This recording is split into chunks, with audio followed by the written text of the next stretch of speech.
Back away, mama, back away, mama. Back away, mama, back away, mama.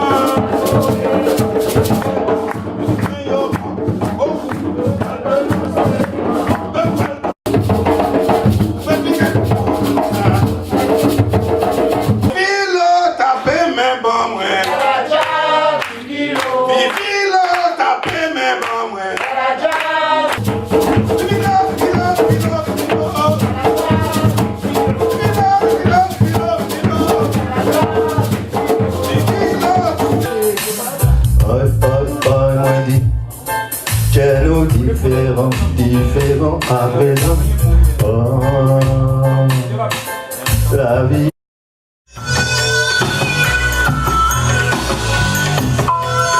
C'est comme ça, lorsqu'on a gagné, lorsqu'on descend, le chant de la victoire, c'est oh Féa, oh Féa. Que ce soit la politique, le football, l'espace, n'importe quoi. Yeah. Lorsqu'on a gagné, c'est ça qu'on chante. Et le 22 mai, c'est ça qu'ils ont chanté. Quand ils ont tué, Hommage à Aimé Césaire, notre poète légendaire. En Martinique, Césaire du Nord est originaire. Il vient de Basse-Pointe pour suivre son cursus scolaire avec son père, sa mère et la machine Saint-Ger. Ses frères et sœurs au Terre Saint-Ville, ils s'installèrent. Brillant élève du lycée Schellcher, il continue à Paris des études universitaires. Là, il rencontre Senghor, le Sérère, la force élémentaire, Diop, Véris, Damas, ses congénères. On a le droit d'être communautaire aujourd'hui.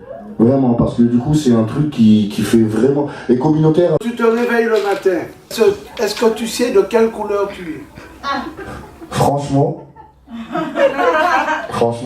Eh bien, de temps en temps, on me le rappelle. Mais moi, j'ai pas besoin qu'il me le rappelle, moi je sais. Mais non, moi je sais pas, moi. Ah ouais, non, mais moi je me lève pas avec ça dans la tête en même temps. Dis-moi. Pour moi, c'est plus important de se réveiller le matin, de savoir que moi, personnellement, je suis noire et que j'avance avec ça. Parce qu'il faut arrêter de se dire que ça ne compte pas.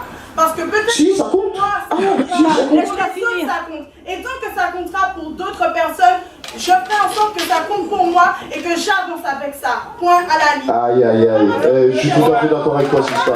Attendez, applaudissez-là, je sais pas c'est qui, mais applaudissez-là.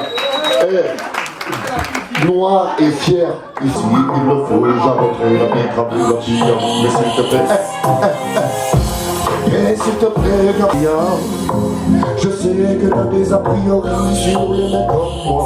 Mais je sais aussi que si tu te méfies, c'est que ces bâtards t'ont fait à l'envers plus d'une fois. Et puis je t'en prie, car on se fait ici, maintenant et ici. Même si c'est juste pour une tout ça là, mon cœur il en a beaucoup. Ça y rend de monde jaloux. Sexy lady, on a moins fou. My queen Annie, Joe, my sin, I love you. Hey, for my sexy. Manja, manja, mama. Bravo pour Abidjan.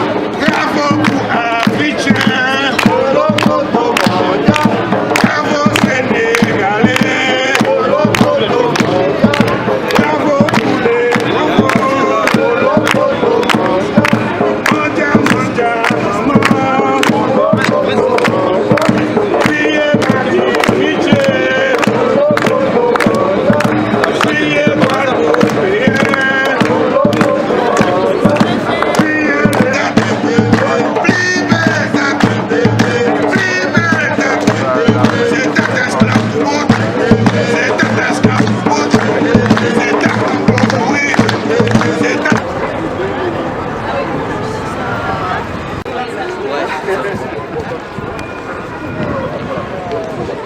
On le veuille ou non, c'est la vérité historique. Nos ancêtres, ils ont subi des exactions innommables.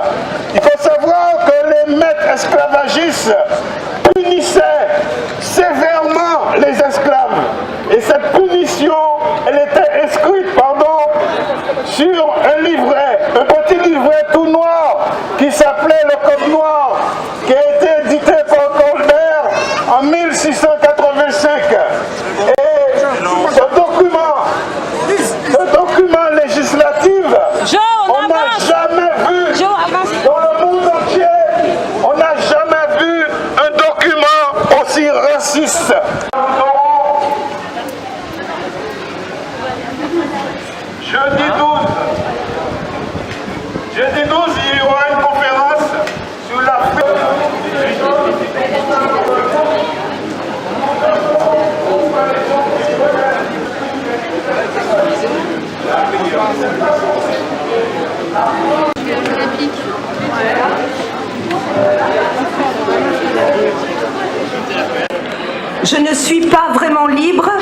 je prive quelqu'un d'autre de sa liberté, aussi certainement que je ne suis pas libre si l'on me prive de ma liberté.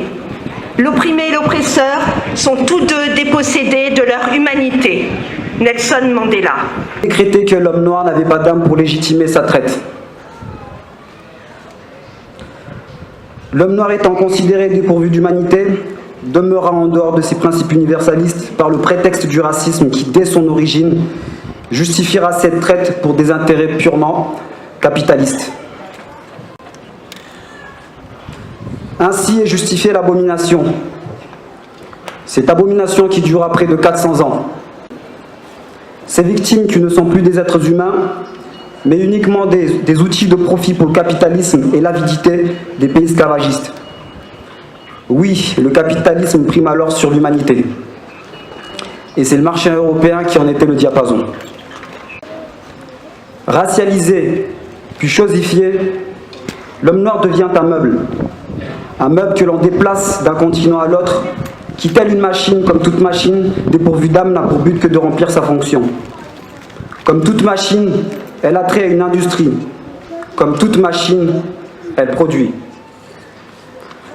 Seul l'instrument diffère, mais le procédé lui reste moderne pour nous.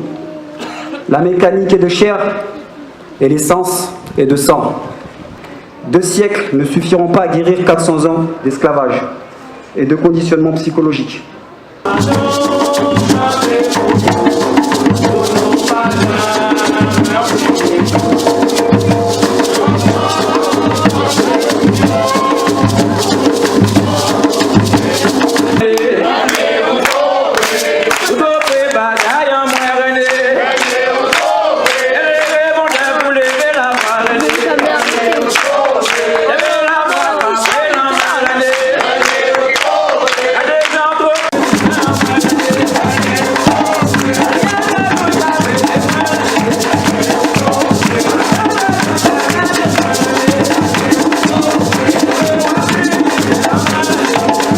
L'Africain, c'est une divinité. Chaque Africain se considère comme, en tout cas, était considéré comme une divinité, puisque c'était l'ancêtre qui revenait. Encore aujourd'hui, on dit quand un enfant naît, c'est l'ancêtre qui revient.